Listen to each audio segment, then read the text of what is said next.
Дараагийн мэдээ танилцуулъя. Европын холбооны гишүүн орнууд бүгдээрээ цуглаж уулзсан байна. За энэ яаралтай байдлаар уулзах болсон уулзалт нь Пүрэв гарагт Брюсселд болж өнгөрсөн. За энэ уулзалт бол дэлхийн 2 дугаар дайнаас хойш Европын аюулгүй байдал батлан хамгаалах чиглэл томоохон өөрчлөлт авчрах үйс ийм уулзалт болсон гэдгийг ажиглагчид дүгнж байгаа. За нийт Европын холбооны 27 орны удирдагчид Брюсселд хуран суулсан. За энэ үеэрээ батлан хамгаалах шин төлөвлөгөөг хэрэгжүүлэх энд бол чухал алхмыг хийсэн байна.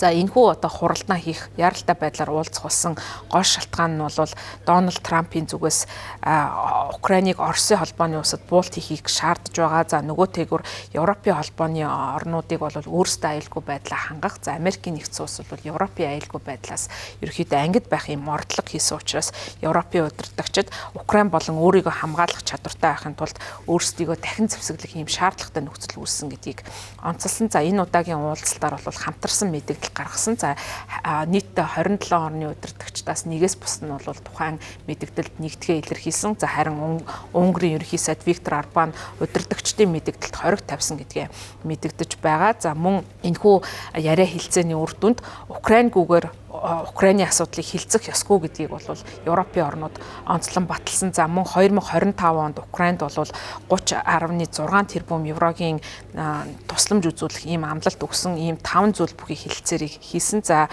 энэ одоо хилцээрийг хийсэн одоо шалтгаан нь бол ерөнхийлөгч Владимир Зеленскийтэй 1.5 цагийн хугацаанд бол уулзаж ярилцаж тухайн асуудлуудаар тохиролцоонд хүрсний үр дүнд бол тухайн хилцээрүүдийг хийх болсон байна. За энэ одоо тохиролцооны үр дүнд Европын орны удирдагчид бүх гишүүн орнуудад үндэсний хэмжээнд батлан хамгаалахын томоохон зардлыг одоо хөнгөвчлөх ийм арга замыг хайхыг бол Европ комиссд уриалсан байна. За энэ шин санхүүжилтийн хэрэгслийг ашиглаж Европын холбооны хэмжээнд батлан хамгаалах зардлыг 800 тэрбум еврогоор эрс нэмэгдүүлэхийг бол нийт 27 гишүүн орн бүгд дэмжсэн байна. За шинэ батлан хамгаалах гэрээ нь бол 2 зүйлтэй.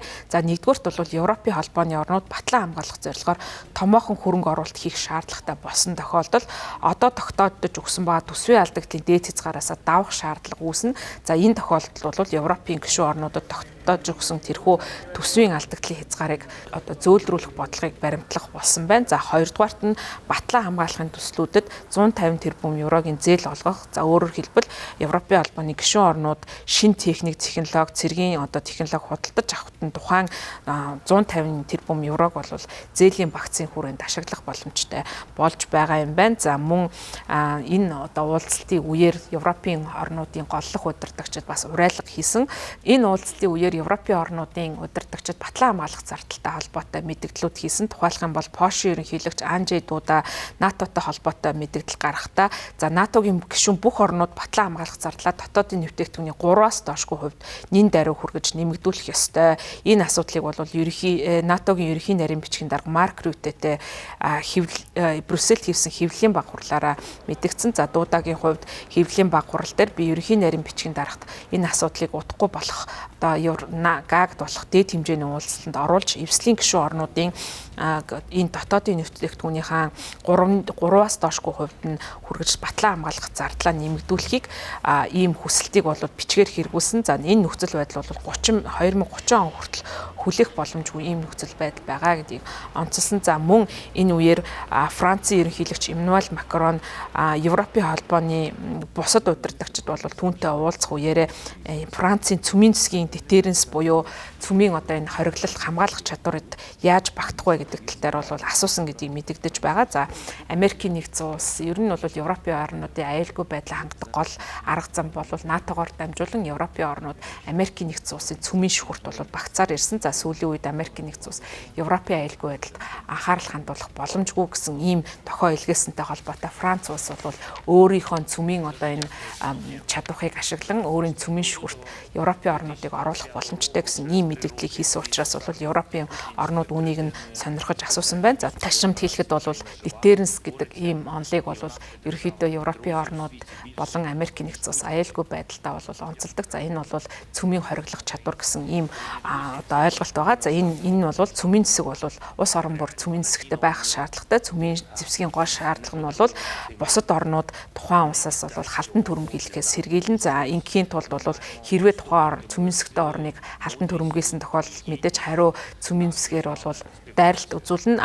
Магадгүй энэ бол эргээд бие бинийгээ харилцан устгах юм боломжтой чадвар байгаа гэдэг ийм одоо онол дээр үндэслэж улс орнууд өөрийн одоо цөмийн чадвараа нэмэгдүүлэх чиглэлд бол ажилладаг. За тэгээд цөмийн зэвсэгтэй орнууд бол энэхүү дитэрэнс буюу хориглох цөмийн хориглох чадвараа сайжруулахад бол гурван зүйл дээр анхаардаг. За нэгдүгээрт бол capability буюу өөрийн улс орныхон чадвар, за credibility буюу одоо тухайн одоо ихтгэл даах байдал, за мөн communication буюу харилцаа холбоо гэсэн энэхүү гурван одоо зүйлийг сайжруулах чиглэлд бол цөмийн одоо энэ хориглох чадварын гол үндэс нь бол үүсдэг. За үүнийгээ бол 3C гэж нэрлэдэг. За энэ чадварыг хөгжүүлэх чиглэлд бол цөмийн засагт их гүрнүүд анхаарсаар ирсэн. За Франц ч гэсэн энэ чиглэлд бол анхаардаг. За мөн Америкийн нэгдсэн улс хэрвээ Европын аюулгүй байдлаас ингээд өөрийгөө салгах тохиолдолд бол Франц улс тухайн одоо чадвараа бэхжүүлэх замаар Европын аюулгүй байдлыг бүрэн хангах боломжтой гэж өөрийгөө харж байгаа юм байна. За гэхдээ бол мэдээж хэрэг Францын цөмийн чадвар бол Оросын холбооны улс болон Америкийн нэгдсэн улсын чадварын ханж хүрэхгүй ийм чадвартай байгаа. Цаашдаа бол энэ одоо Америкийн нэгдсэн улс Европын аюулгүй байдалд оролцохгүй гэсэн энэ байдлаас үзэхэд бол цаашдаа Европын орнууд цөмийн засгаар хөөцөлдөх улам одоо цөмийн чадвараа нэмэгдүүлэх чиглэлд бол ажиллах ийм нөхцөлийг бол цаашдаа бүрдүүлэх юм байна. Өөрөөр хэлбэл хүн төрөлхтний хувьд бол олон улсын эрх зүйгээр дамжуулан хүн төрөлхтний бүгдийг нь одоо хүнээх чадвартай энэхүү цөмсгийг хязгаарлах гэрээ хэлцээрүүдийг олноор байгуулж ирсэн.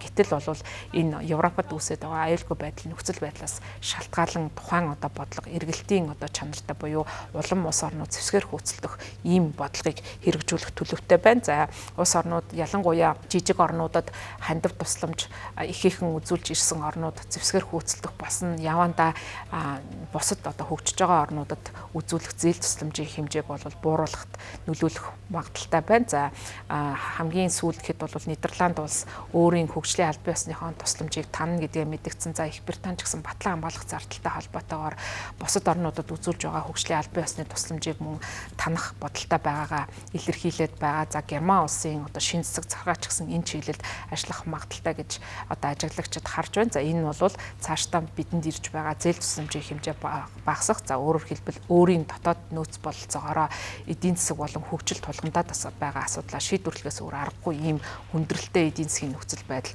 үүсэх магадлалыг бол төрүүлж байгаа нь Европын орнуудын удирдагчдын уулзалтаас харж болохоор байна.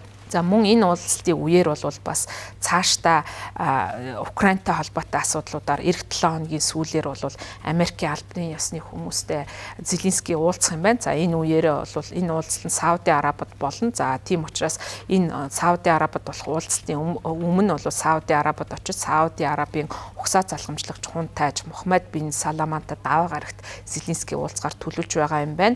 За энэ уулзалтын үеэрээ бол яаж одоо Америкийн нэгдсэн улсын түвшүүдтэйгээ харилцаа холбоо тогтоох, за мөн хил амаа олцох чиглэлд бол ажиллана гэдгээ онцолж байна. За мөн энэ мэдээллийг бол Америкийн нэгдсэн улсын ерөнхийлөгчийн тусгай элч Стив Виткоп Оростой одоо үргэлжлээд байгаа дайныг зогсоох зорилготой энхийн хэлцээрийн хүрээнд Украины талтай ярилцсан. За энэ уулзалт бол эх 7 хоногт Сауди Араб болно гэдгийг бол баталгаажуулан мэдгдсэн. За мөн Дональд Трампын хувьд хамгийн анхныхаа гадаад айлчлалыг Сауди Арабид хийхээр төлөвлөж байгаа юм байна. За энэ айлчлалынхаа үеэр бол Америкийн эдийн засагт $1.8 долларын хөрөнгө оруулалтыг Сауди Арабаас татах бололцоотой гэдгийг одоо Америкийн засаг захиргаа харж байгаа юм байна. За ерөнхийлөгчийн хувьд бол голчлон цэрэг технологийн хэрэгслийн томоохон худалдаа авалтыг Сауди Арабаар хийлгэх юм сонирхолтой байна. За өмнө нь бол 2017 онд ерөнхийлөгчөөр ажиллаж байхдаа хийсэн анхны одоо төрийн гадаад айлчлалаа бол Сауди Арабаас хийж байсан. За тэр үеэрээ бол тодорхой хэмжээний хөрөнгө оруулалтыг татаж байсан. За тухайлах юм бол 350 тэрбумын хөрөнгө оруулалтыг татсан бол энэ удаа хөрөнгө оруулалтынхаа хэмжээ 1 тэрбумд хүргэж нэмэгдүүлэх бололцоотой гэдгийг Дональд Трамп харсан байна.